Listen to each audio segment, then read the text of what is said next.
Kan ceng bara ja cabit manyen wote ka kele uyu pomo lo ni ru pentin chawa mi lok lo wa mir ko ngom metan yim kana ngom ati ka time iken penching abichel weekend ene obere ne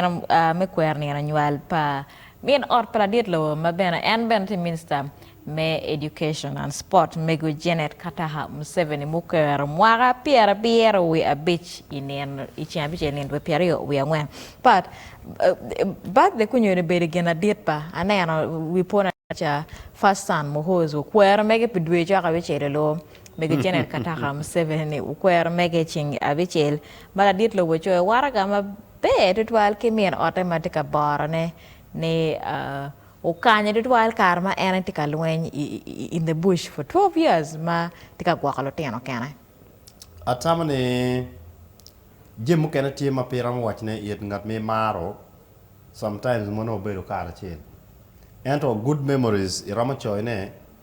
chalo paladir lobo ni muchoyo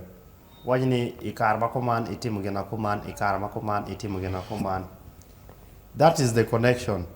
that is the hook. Angeni mego ko kwano waraga ni dok chen tamo wachi ki kwene water ne obedo kining and then experience my antiquated ka eno sharing kilo tiano matino because amero wachini more chero we remember more obedo ke yop ikololo yop mi family issues ni mo mero ke go kwere dog families ite religious association inoni mego was the chief guest ulogo matek ilog me gwako gang ulogo matek ilog me gwako loteno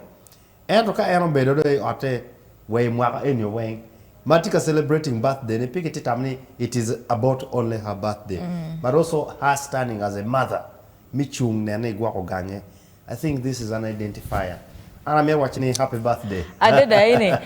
nina nywal bedo nina mayang pulakara chon yang no dana pe kwero nina nywali bino me chikara mere ni wiu era tam eni miro bedgen ma mir dana wen kumbeti kunana gi kobo me kwero nina nywal pian poyo wi ni ki kwena tika chero kwena so pa mego Janet Kataha Museveni watika watching ni happy birthday watika ki kan ki one low TV no don't be belated kira le mo wa ke pian do karo